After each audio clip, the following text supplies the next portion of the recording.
while you're working, get married. After you're married, start up a family.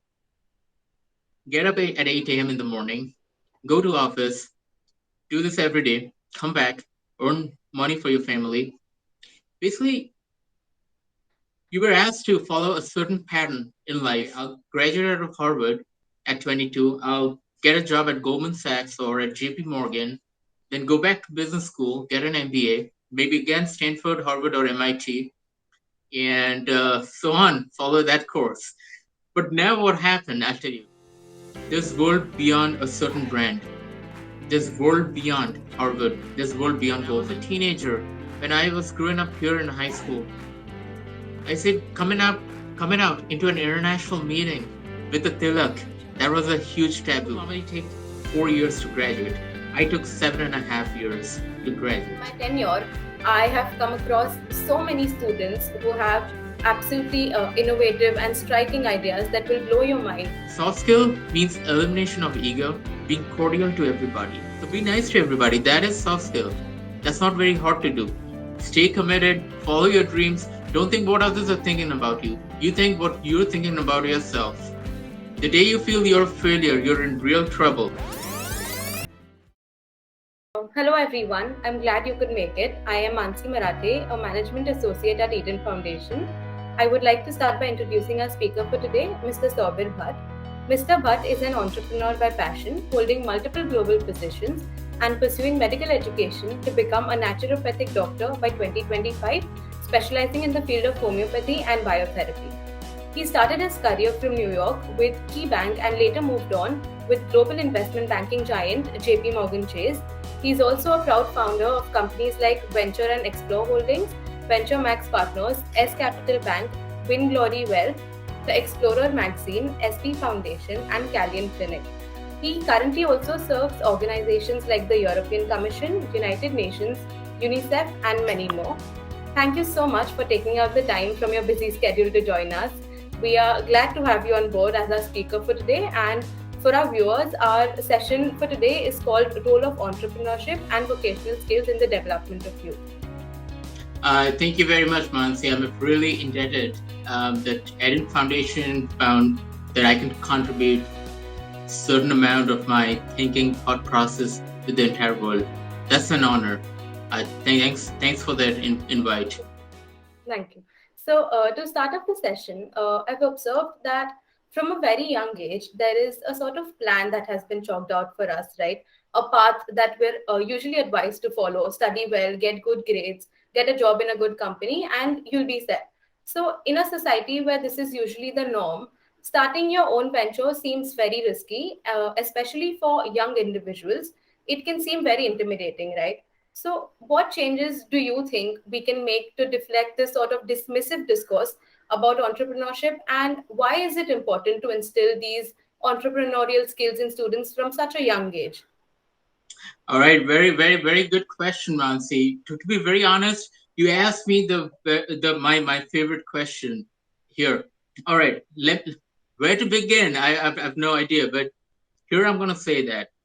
See, I'm born in an Indian family who's very educated, whose ancestral line comes from being doctor, engineer, professor, army man. We saw all sorts of profession in our family from very many generations. And okay, now my generation, where we were raised in the 90s, and at that point in time, our parents or our peer group always heard this particular um, mantra: get into college at the age of 18 after your high school degree, graduate by 22, get a job in a Fortune 500 company, work there for 2 years, get into an Ivy League school for an MBA, and then again start up your career, relaunch your career with an MBA degree with another Fortune 500 company. While you're working, get married. After you're married, start up a family. Get up at 8 a.m. in the morning, go to office, do this every day, come back, earn money for your family. Basically, you were asked to follow a certain pattern in life. everything is time bound. Everything is time bound. And trust me, I started dreaming the same way when I was in high school, maybe in junior high in the eighth grade. I was like, by the time I graduate, by the time it's time for me to get into college, I want to get into Harvard University for my undergrad degree, and I would not go to any other college other than Harvard or Stanford, because if I go to any other college, I would end up nowhere. Because the general environment in the 90s spoke very uh, narrow about chances beyond certain brands. And that point in time, I said, okay, I'll graduate out of Harvard at 22. I'll get a job at Goldman Sachs or at JP Morgan, then go back to business school, get an MBA, maybe again Stanford, Harvard, or MIT, and so on, follow that course. But now what happened, I'll tell you. While I got into high school, I realized that I'm good to go as a business professional and rather being a doctor. So I chose banking, finance, and management consulting. For that, the education permitted me to take up economics major with a business minor, though I had pre-med inside it. So I always aspired to be a doctor at some point. So I'll tell you what happened. Slow and steadily, I realized that life isn't perfect. Your grades won't be very perfect to get into Harvard on day one. And trust me, there's world beyond a certain brand. There's world beyond Harvard. There's world beyond Goldman, or there's world beyond any reputed business school. I realized that life isn't very perfect. You just got to go with the flow. And entirely, my life, to be very honest, it totally went out from that plan. I took my time. I changed my major back in college. I changed my major from business and pre med to economics and business. I changed my school from Indiana University to State University of New York at Albany because I was focusing more on investment banking rather than just sticking to business and management and medicine at that point in time. So everything went well. I People normally take 4 years to graduate.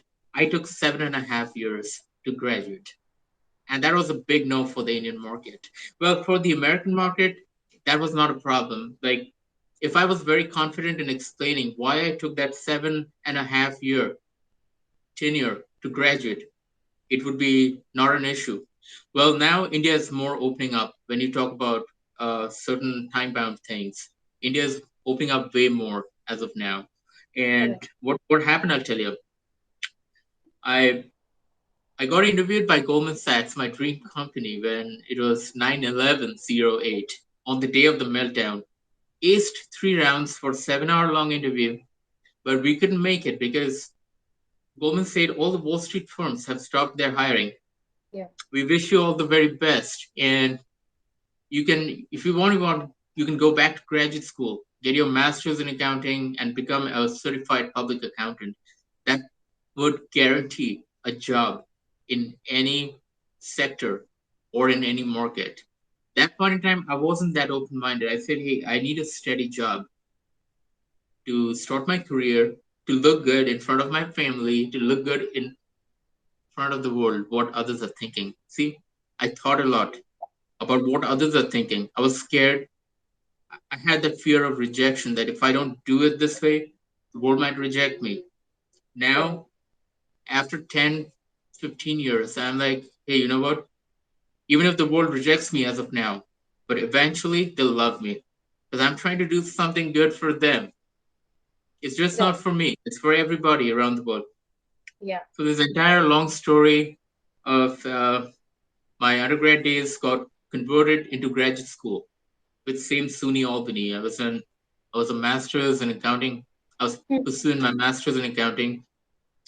Got hired by KeyBank in New York. Started my career and then worked for a biotechnology company in California. Then moved to India.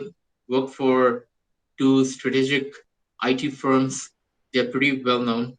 And then moved to JP Morgan and so on. Now my journey after JP Morgan, my entrepreneurship journey started.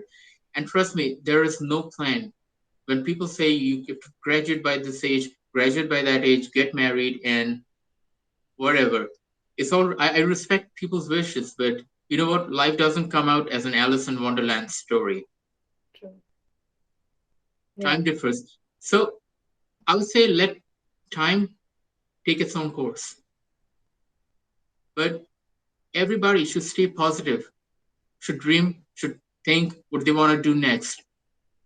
Right. Tell me, Mansi, if I'm deviating from the question, No, no, no, not at all. Yeah. but I say life. Okay, life is not perfect. People are not perfect. But you know what?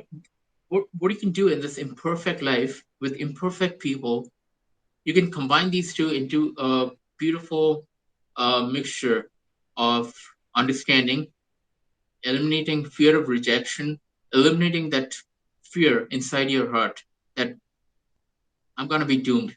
Never think that everything's going to go well.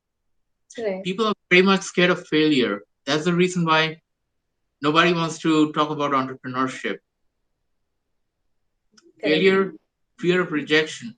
Where our Indian society was built in such a way where in the mid 80s, say from past independence, people were given that impression you cannot fail. If you fail, that's disgraceful. Your life's over. But that's not true. Our nation, India, has been the founder, innovator of so many things, starting from medicine, technology, astronomy, name it. Right. Before any other continent existed, India existed on Mother Earth. Yeah. We invented so many things. Trust me, all these inventors would have been brick-batted today, but trust me, what they did took a lot of courage, a lot of tenacity, a lot of commitment. Right. That's all I can say now. Stay committed, follow your dreams. Don't think what others are thinking about you. You think what you're thinking about yourself. The day you feel you're a failure, you're in real trouble. If that uncle, aunt, or your teacher feels you're a failure, never mind. Listen to them, tell them we need your blessings, and you just keep working. You'll do great. Right. Yeah. So, you spoke about how India is advancing in terms of accepting entrepreneurship, and I have also seen so colleges now have entrepreneurship cells, and Hmm. that help basically the startup ecosystem to grow. So, I am a Right. part of the entrepreneurship cell of my college as well, and in my tenure, I have come across so many students who have absolutely innovative and striking ideas that will blow your mind. But then Hmm. at the same time, there are also students who look at these ideas and think it would be so great if I could come up with those, or they just give excuses like I'm not creative enough. So, do you think there is a certain process that someone should follow or acquire a certain skill set for innovative thinking, or does it just come naturally by observing your surroundings, figuring out the problems that exist, and then coming up with the solutions? Very good question, Mansi. I'm glad you asked this. Okay, there's no set defined rule for thinking. There's no set rules for entrepreneurship, or there are no rules or rule book that can teach you to be innovative. Right. Innovation comes from heart, mind, and the environment. Say, for example, I'll quote an example right now. I'm the founder of Venture and Explore Holdings that has multiple companies starting from e-commerce, automotive, global real estate to global international trading. Now, there's a new vertical called Jugaad Works. Jugaad Works is an auxiliary service related to your stationery and administrative paperwork needs. Say, for example, if you're looking forward to getting your Aadhaar card converted into a pocket size card, Hmm. or you're trying to get your universal pass into an ID, we get it done because we've tied up with a stellar team of printing press in Mumbai. They do it all for you. We'll just bother you for the OTP. Only Right. thing, we're ideating that how to make it more robust for customer service. because people don't have that time to run around to get their Aadhaar card, or if you're trying to make some changes in your government document, getting an affidavit done, getting a gazette done. These are all cumbersome process. People don't have that much time. And as a matter of fact, people say, forget it. We don't want to do this. We don't want to do that. So we want to take charge of these compliance auxiliary items for you. That's a new vertical coming up. So I'll tell you what, this thing came into my mind. There was no rule book that taught me, hey, Soubir, you got to think this way, or this is how you can be innovative. The, the question and the answer to each and every question lies in the environment. When you look at the sky, when you look outside your window, you'll find the answer. This may sound very absurd, but trust me, answer is always lying in the nature. Right. Okay, one day I saw a family complaining that it's too cumbersome to file for government documentation for name change or change on in your date of birth, and we don't have that much time. And I saw there was this big printing press. We need to do all the auxiliary items. So why not combine? See, aggregation and collaboration mode. This was innovation. So I Right. said, okay, well, why don't we build a platform where daily hardworking citizens could outsource their work to us, and we could take that to the apt printing press or the apt agency who could get the things done. See, it's not all about earning money. It's trying to build a channel. Yeah. People don't have time for cumbersome, trivial reasons. So we want to work on the trivial grounds. Correct. So, apart from business acumen and say a strategic mindset, what are the top social skills that you believe would make a good and successful entrepreneur in the Great. future, and how do we master these skills?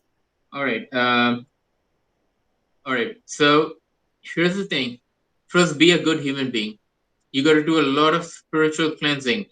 If you if you're thinking that you want to be an entrepreneur and start earning million dollars, and you just want to be the most wealthiest, richest person, you want to sell off your company, spin that out to some other bigger entrepreneur, earn millions and billions, buy an island, then that's not entrepreneurship.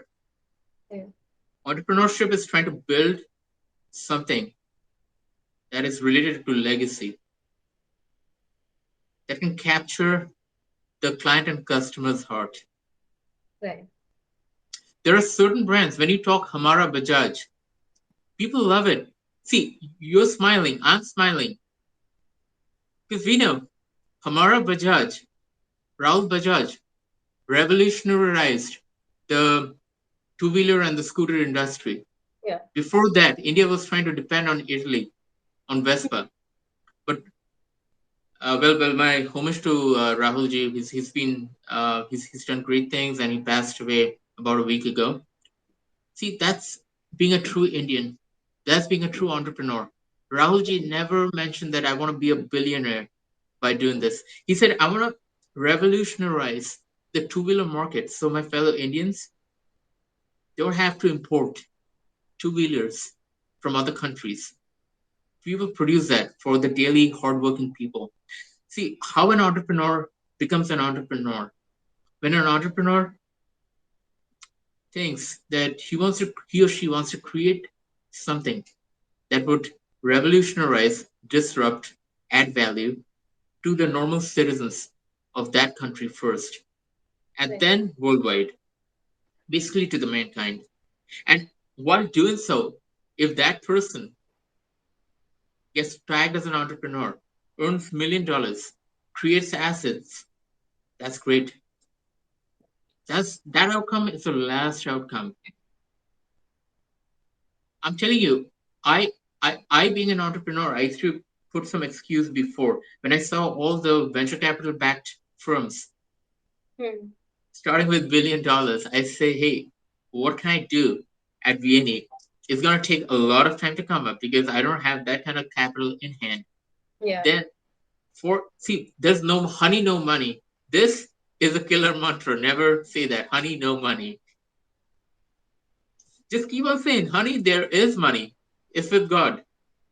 He's Right. going to disburse that with time. So you got to be a bit spiritual. You got to have faith on him.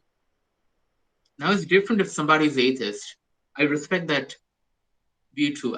I'm not trying to criticize if somebody's atheist or somebody's not believe in the nature. That's personal wish. But as an entrepreneur, as an upcoming, hardworking, aspiring to make a difference, I would say, hey, you need the nature's forces to guide you. You Right. need to meditate. You need to calm down. You need to put your own self into peace first. Then you're gonna look outside your window, and everything in the world is gonna look beautiful. Even rejections are gonna look beautiful to you. Trust me, I've had plenty of companies who said we don't want to collaborate with you. We have no plans. I know it is hurting, but now that hurt doesn't become a real time hurt anymore. I'm like, hey, that's their decision, that's their company, that's their policy. So let's keep on moving. Right. So, also, while we're on the topic of skills, what sort of role do you think soft skills like leadership or good communication or just good interpersonal skills in general play in entrepreneurship? Hmm. See, for soft skills, I'll tell you what, little things that matter much. If somebody's writing an email to you, or if you are not writing back to him, or say, just take an example on LinkedIn, we are writing to multiple famous people around, or people who are not that famous. A lot of a lot of folks never bother to answer you, or neither they do bother to visit your profile and either accept or reject. That's not good. That's the worst soft skill somebody can have. So either you take your time. Say, for example, I've delayed plenty of emails and messages. What I do, I revert back to them. I explain to them with my sincere apology what went wrong, why I've not been able to revert to them in time, on time, because these certain things creates a lot of impression on people's mind. Yeah. I know certain public figures on LinkedIn. If you just say hello to them or greet them, they would greet you back immediately or after a few days. But there are certain regular citizens who would bring in their ego war. Soft skill means elimination of ego, being cordial to everybody, irrespective of their social position, their age group, their social status. You be nice to everybody. You Right. be nice, and that's the soft skill. You be courteous. Right. So, also, there is a misconception that vocational skills can be acquired only by receiving proper training or sort of taking credible courses. So, what are Hmm. the ways you think there are for people to hone these skills? All right. So everything is certification based. Fortunately, unfortunately, I don't know what to say here. Everything is certification based. You get a certificate from a certain institute saying you are so and so is very good in this thing, and that's an endorsement.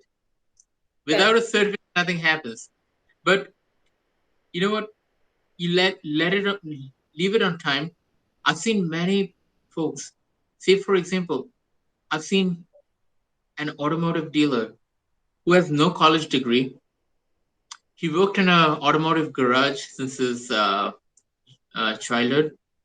He Mm-hmm. learned the nerves and every aspect of automotive. He was better than an engineer. But you know what? If he walked into an MBA institute or a company, he would be rejected because he doesn't have that piece of paper saying, "Hey, so and so is very good at his work." That's one thing. But now, when the entire a world wants a piece of paper, what do? You pursue what you're good at, or with time. For example, now I'm ready to become a doctor for homeopathy and biotherapy. Mhm. Back in my college years, I wasn't ready for medical education. So now it's like you're trying to upgrade your skills. You're trying to add on more and more expertise. Say, for example, I'm okay. I'm very well versed in investment banking, in financial matters, in administrative and management issues with my education.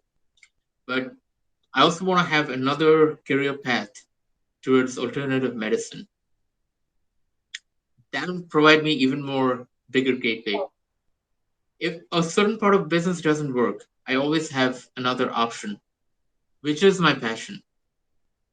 You can create many options and avenues. See, I know entrepreneurs who are very successful for last 20, 25 years with, and that the entrepreneur that I know was a professor in one of the Mumbai colleges.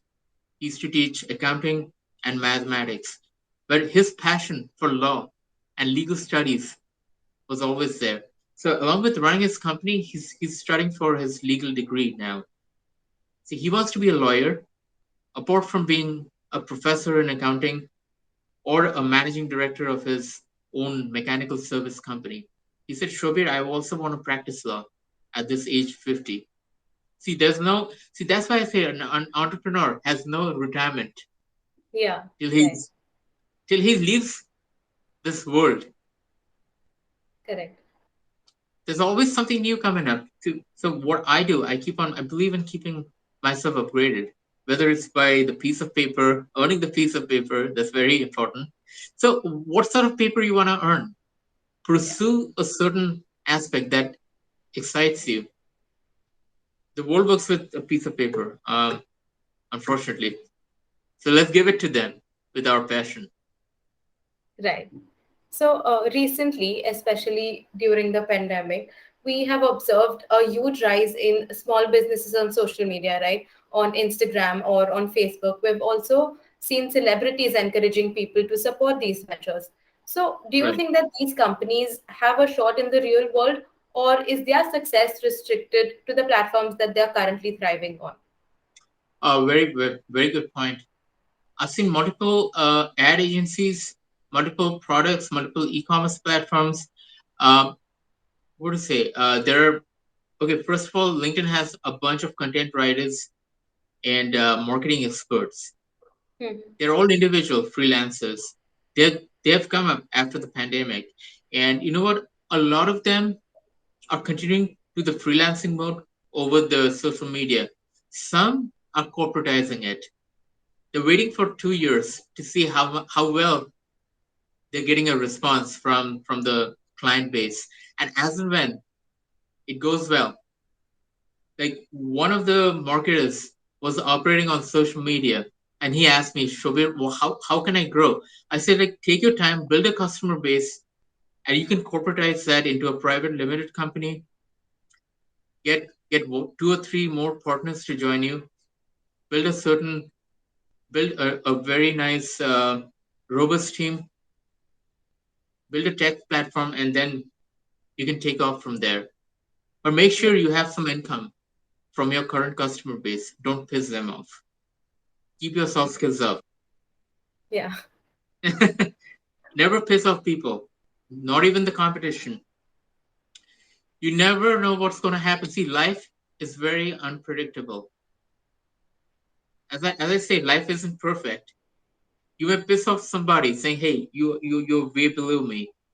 I don't deserve you as a business partner." Yeah. 10 years down the road, you never know, that person might become a gigantic company and might bail you out with a acquisition. So be nice to everybody. That is soft skill. That's not very hard to do. That Yeah. is easy to do. That's why it's termed as soft skill. It's not a hard skill. But you know what the soft skill becomes, why the soft skill becomes hard? People have tremendous amount of ego. Yeah. I'm superior. My dear, nobody is superior. Only God is superior. The nature is superior to you. When the pandemic came, did we took precaution, but were we able to eliminate it? No. Were we able to stop it? No. We could work together. We collaborated with our government agencies, with our medical sciences. Our smartest people found the vaccine, Right. helped us out. I'm telling you, ego kills. So, you were also a panel advisor for organizations like the European Commission, United Nations, MIT Tech Review. So, could you share something with us about your experience over there? You're right. That's a very very good point. Again, I love this entire session. See, I recently I got inducted as an expert panel advisor to the European Commission. Starting with the European Commission, our Commissioner Ursula von der Leyen, she's a stellar leader in Brussels, and she, along with her colleagues, decided to corporatize this entire commission, and they wanted to open up the EU Commission to the world, to all the experts from worldwide. They want to build the European Union just like a company, just like an organization, with best of minds on board. So I'm definitely representing the EU Commission in aviation, global entrepreneurship, and other things like innovation, technology. But my main focus is towards entrepreneurship and aviation and Okay. medical sciences for sure. And Okay. coming back, also a advisory council member with the Harvard Business Review, and similar is the MIT Technology Review. We Yeah. do we do a lot of not very much, but we do a lot of relevant contribution to their editorial. Whatever Oh, we see around the world, whatever we feel, we share it with them. And if Harvard and MIT found found our content as one of the very value adding contents, it's always printed there. okay. See, basically, this is collaboration. Harvard and MIT is a seat of smartness, and they collaborate with multiple minds. So it's like exchanging the smart ideas, Mm. exchange of knowledge. And coming back, UN is I'm still about to bag a project for international healthcare. See, that's more like a project based. Like if certain country has any healthcare projects coming up, 3 to 6 months tenure, I would have to be there present. Okay. So that's for a very long term gig, I would say. Okay. Yeah, that sounds really interesting. Yeah, And also, also, yeah, good. something that I personally found interesting in your profile is that you have backpacked across Europe, right? So, Yes, do you think that this traveling experience has shaped your career in any way or has helped you acquire the social skills that you yes. require for developing as an entrepreneur or just as an individual in general? I'll tell you first as a human being, and later, see, whatever skills you're acquiring as a human being, it would help you in any profession, whether you're an entrepreneur, doctor, or you're an engineer, or you're a pilot. It helps. Like my entire European Union expedition began from London. We took the train to Paris, the underwater channel tunnel train. That's a lovely experience somebody can have. You travel on a train below the ocean. It's fun. And so the remaining part of Europe was all through buses and bus, train, and backpacking. I'll tell you what, Europe as a continent is not very huge. It has a couple of multiple countries. Like every country has a distinctive culture. Right. So traveling around multiple countries taught me to interact, to be more confident with people from different language, different culture. For example, in Spain, you cannot use the color brown. The brown color in Spain is used for carrying corpses or dead people. Oh, So UPS, United Parcel Service, their base color is brown. So they had to change their brown color to a very different color when they open their Spanish operation. Little things that matter much. Yeah. They're like you cannot open an umbrella inside your house just to test it. That's not very good omen.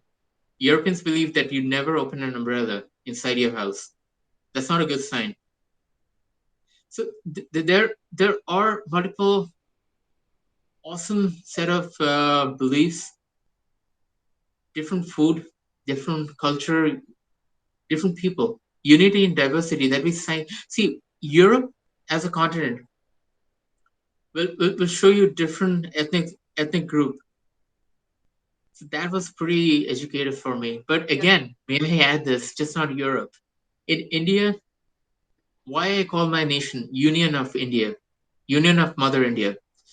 We have distant languages, we have distant culture in different states. See, each state is like a country. Right. Each state will be like a different country, but it's all one together. So I say, okay, taking a road trip all around India is still pending. That's my plan. After my business grows into a little stable Mhm. pedestal, I want to take a train ride, go around India, go around parts of India where I haven't been. That sounds really interesting. You see, Europe is beautiful. Europe is beautiful. The entire European culture is distinctive from different nations, different. Like East Europe is very different, Southern Europe is different, Western Europe is different. But you know what? That's a different charm. Again, India has a very different charm. It has the best of every geography in it. We have the snow, we have the desert, we have ocean, we have hills, name it. We have different countries in one union. Right. I mean, I think today's generation, we're very passionate about or very keen on traveling the world, like Yes, meeting new people, socializing, experiencing different lifestyles, basically. People right. really do enjoy that sort of stuff. And the fact that you gain so much from it as well, like you mentioned, Mhm. I think that is just cherry on top of the cake, right? I'll tell you what, Mansi. Here's the deal. Unless you see the entire world, or I'm not saying entire world. You need to visit like every different country. You just get out of your motherland, interact with different ethnic groups, people from different countries. You'll understand what your nation, your motherland is. I knew India more by living in the United States. I Right. became more Indian by living in the US. Like, for example, all the youngsters are going to listen to this. I'll tell you, when I was a teenager, when I was growing up here in high school, I said coming out into an international meeting with a tilak, that was a huge taboo. That you're not being Western. Trust me, there's nothing called Western. It's being proud of your own culture. How Right. will the Western world have confidence or faith in Soubir if Soubir doesn't respect his own culture, his own motherland to the fullest? How would Eden Foundation have that confidence in me if I do not respect my culture or my motherland? First, I have to respect my culture, my motherland, my heritage, to respect other organizations, other nations. See, that is some our current generation has realized. You be proud of your own heritage first. Yeah. That will make you a better human being. When you become a better human being, after that, when you take up any profession, say if you become a doctor, entrepreneur, or any other profession on this planet that's honest profession, you'll do great. That automatically will build your soft skill. Right. So, Yeah, lastly, is there any advice that you would like to give our viewers or any book or podcast recommendations that could help our audience with sure. their entrepreneurial and vocational skills? See, I'm yet to write a book, so I'm not going to recommend any book as of now. See, I was used to be a bad reader, but I do read now. So I won't mention about any book or any podcast as of now. I will just mention certain bullet points. Right. If you can follow, that'll be great. Like, for example, stay out of political garbage. Don't read too much of dirty political news. Those are instigating. Then you start brooding. Then you start fighting with your own friends. Yeah. See, that's where your communication gets starts getting poor because you're attracting more negativity. Okay, what I would like to tell all the upcoming generation now is try to calm yourself down, take few deep breaths, meditate. You'll rediscover your own self. Then when you rediscover your own self, you look into the nature, you automatically gonna come up with a lot of ideas. You're gonna be innovative. You're gonna overcome the fear of rejection. You're gonna overcome that fear who's thinking what about you. To get accepted, you don't have to work hard. Because if you try to work hard just to get accepted, just to get pat on the back, you're gonna fail miserably. Follow your passion. People might let people make fun of you. Overlook them. You know what you're doing is right.